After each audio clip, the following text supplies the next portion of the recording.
Okay, so the topic for today, as you can see, is where the money is in video. And this is a critical issue because if you're not making any money, even if your phone shoots 4K and you edit and it's fantastic stuff and you're making all kinds of shows, if you're not making any money, what is the point and how long can you keep doing it? And the answer is until you run out of ramen noodles, I suppose. But there is money to be made in the business, but the place you can make it keeps shifting. And that's what I want to talk to you about, is where you can find the money today. 30 years ago, which is still difficult for me to believe, when I quit my job at CBS and I bought a little video camera and I headed off to the Gaza Strip to do a news story, I came back with my two little pieces and I took them to PBS and I sold those two stories, those two video stories I did by myself, for $50,000. And that was a lot of money in 1988. It's almost incomprehensible to me today to think that they paid $25,000 per piece.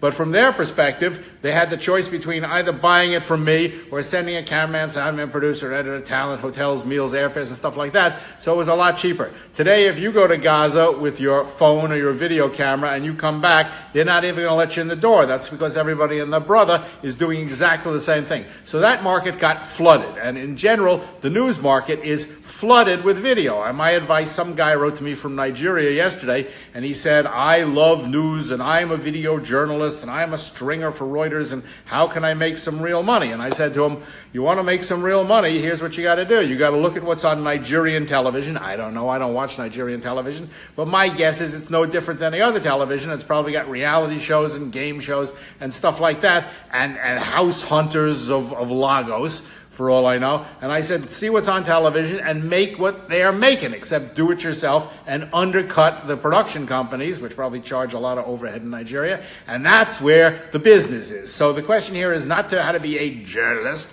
and make money. I don't think there's any money in journalism per se, but how to make money with your camera, because your camera is a machine that produces a lot of stuff that people consume all the time. Now, we used to say the goal here was to sell series to cable, because that used to be the end product. That's where the most of the money was buried. And in fact, in my life, produced hundreds, if not thousands of hours for cable. And cable still pays a lot. They pay anywhere from, next to nothing, and the cable channels you never watch, to $200,000 or $300,000 per half hour in the big cable channels, and they eat all the time. And I used to think that was the place to go. And it's not a bad place to go, but those networks are nervous, and they only want to produce what they feel comfortable with. And what they feel comfortable with is what they kept producing. So I went to one of the food channels, I won't say which one, but there aren't that many of them, and I tried to pitch some ideas, and it was no.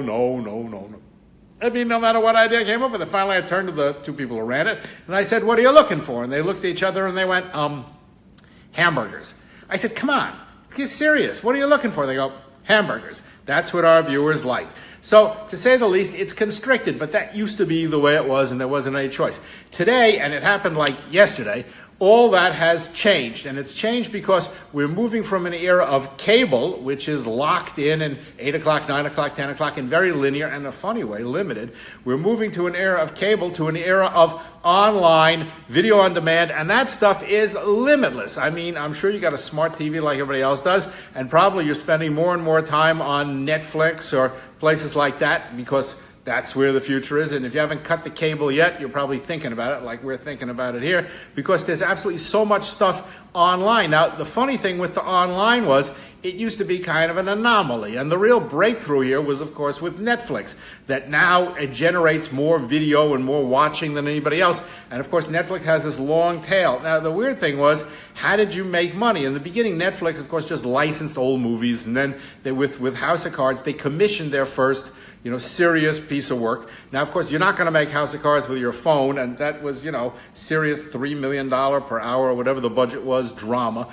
But the Netflix phenomenon now has grown enormously. So I read the other day, and I wrote in the VJ World, the amount of money these people have committed for 2018, which is the year we're in right now. So Netflix has committed an astonishing $8 billion with a B dollars for the commissioning and the acquisition of original programming. That's the stuff that we all do, is original programming. So the door has been flung wide open. Now the really weird thing here is that Netflix is now spending more on original programming than Sky, if you're in Britain, the BBC, which is kind of worldwide, CBS, HBO, Amazon, Apple, which is just getting into this thing, and in fact, they are spending more than a lot of those guys put together. But those guys are not exactly slackers either, because they're all commissioning, they're all committed to spend millions and millions of dollars. Snapchat is going to spend $100 million next year in original video programming. Now, they're going to do it in partnership with Discovery, but Discovery commissions stuff anyway. So what has happened in the world of video production and in terms of the world of making money with your stuff, which is what our whole objective here is, to make money. If we don't make money, we're kidding ourselves. It's not a hobby. What has happened here is we've gone from a world in which there were originally 3 broadcast networks that produced everything themselves to a world in which there were more and more and more cable channels that began to buy stuff, and there's still a place to go. See, I see, Paul, you're on. You should do like real-life crime stories, man. And there is a market for this stuff. And now what I'm telling you is that we've gone from broadcast to cable, and now we are going to a universe of online, which is limitless. The whole thing about the internet is there is no limit to the amount of content they put up, and the content stays there forever. So there's a long tail.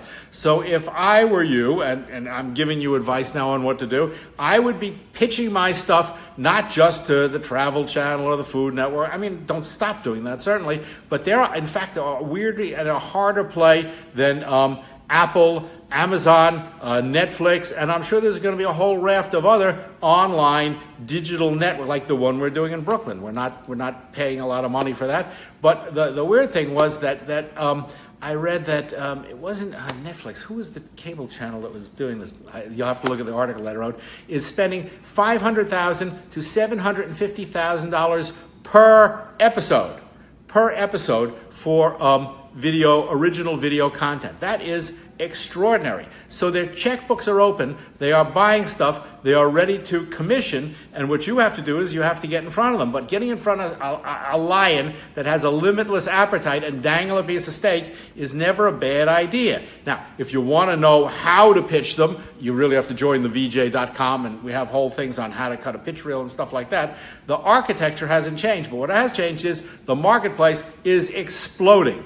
And this is something that happened like yesterday. So I would strongly urge you to get your act together and start looking at Netflix, Apple, not HBO because they're a cable channel, Amazon. These people are all spending big amounts of money for new and original programming. And it's not just movies anymore, it's pretty much anything. So get your act together, get your phones out, get out there and start making some real money, because the opportunity is there. And it's going to get competitive soon, but it's still early in the game. That's it for today. I hope you enjoyed that. And if you want to learn more and see more, come and see us at thevj.com. Is that right?